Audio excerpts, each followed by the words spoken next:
शपथविधीनंतर संपूर्ण राज्यभरात जल्लोष करण्यात आलाय। त्या संदर्भातल्या बातम्या। नागपुरातील देवेंद्र फडणवीसांच्या धरमपेठ निवासस्थानाला विद्युत रोषणाई, फडणवीसांच्या घरासमोर कार्यकर्त्यांचा एकमेकांना पेढे भरवत आनंदोत्सव साजरा।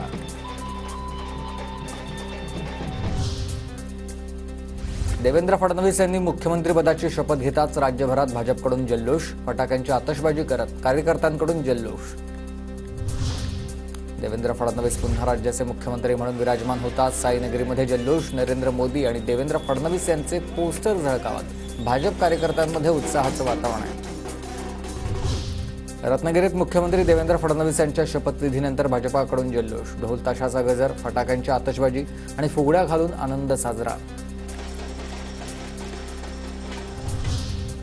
शपथविधीनंतर मुंबईत आणि नागपूरमध्ये कार्यकर्त्यांकडून फटाक्यांची जोरदार आतषबाजी, कार्यकर्त्यांकडून आनंद साजरा।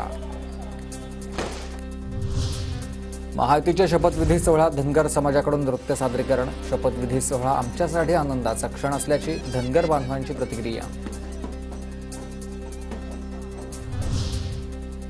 भंडाराच्या तुमसर विधानसभेत सत्ता स्थापनेचा आनंद साजरा, आमदार राजू कारमोरे यांच्या वतीनं ठिकठिकाणी खीर आणि केळ्यांचं वाटप, महायुतीच्या पदाधिकारी आणि कार्यकर्त्यांमध्ये जल्लोषाचं वातावरण आहे। अजित पवारांनी उपमुख्यमंत्रीपदाची शपथ घेताच अमरावतीमध्ये राष्ट्रवादीकडून जल्लोष, आमदार सुलभा खोडके यांच्या कार्यालयामध्ये राष्ट्रवादीच्या कार्यकर्त्यांचा जल्लोष। परभणीत शपथविधीनंतर महायुतीच्या कार्यकर्त्यांकडून जल्लोष, शहरात विविध ठिकाणी फटाके फोडत जल्लोष।